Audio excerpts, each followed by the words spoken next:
काय म्हणताय? तुम्ही सुद्धा अजूनही अशा टम्म फुगणाऱ्या मस्त खमंग खुसखुशीत वाटण्याच्या पुऱ्या अजूनही खाल्ल्या नाहीत?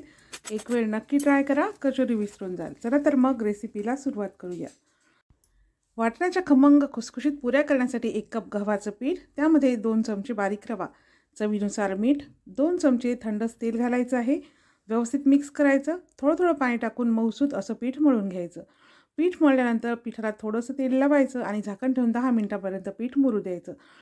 पुऱ्यासाठी वाटण्याचा मस्त खमंग असा मसाला तयार करून घेतला. हा मसाला कसा तयार करायचा याची संपूर्ण रेसिपी आपल्या सिंपल मेजवानी मराठी या यूट्यूब चॅनलवर अपलोड केलेली आहे. त्यासाठी एक वेळ आपल्या चॅनलला नक्की भेट द्या. गव्हाच्या पिठाचे एकसारखे असे 12 गोळे करून घेतले. गव्हाच्या पिठाची पारी करायची, त्यामध्ये वाटण्याच्या मसाल्याचा गोळा भरायचा. व्यवस्थित असं तोंड बंद करून घ्यायचं. पुरी थोडीशी प्रेस करून घ्यायची, म्हणजे मसाला सगळीकडे एकसारखा बसतो आणि छान पातळसर अशी पुरी लाटून घ्यायची. अशाच पद्धतीने सगळ्या पुऱ्या लाटून घ्यायच्या. पुरी तळण्यासाठी तेल मीडियम गरम करायचं आणि मीडियम गॅसवर छान अलटपलट करून मस्त सोनेरी रंगाच्या खुसखुशीत होईपर्यंत ह्या पुऱ्या तळून घ्यायच्या. वाटण्याच्या मस्त खमंग खुसखुशीत आणि अजिबातही तेलकट न होणाऱ्या भन्नाट अशा पुऱ्या तयार आहेत.